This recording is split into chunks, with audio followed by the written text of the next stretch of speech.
Македонското стопанство на колена. Стопанствениците разочарани, а досегашните мерки и политики не ги дале очекуваните резултати.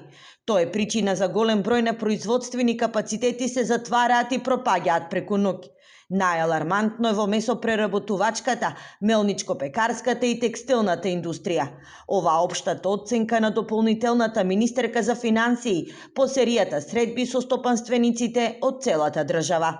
Сите овие индустрии трпат лоши последици заради политиката на попустливост во примената на договорите за трговските договори, лошите политики за субвенционирање, едноставно нелојалната конкуренција на која што се изложени, политиките за справување со инфлацијата, значи сите тие оставиле големо одраз врз намалување и неискористување на овие капацитети. На стопанствениците треба да им ја вратиме довербата во системот, доколку сакаме нивниот капитал да остане овде, порача штипскиот градоначалник Иван Јорданов. Според него во наредниот период над 5000 работници токму во текстилниот сектор ќе бидат засегнати од глобалната економија.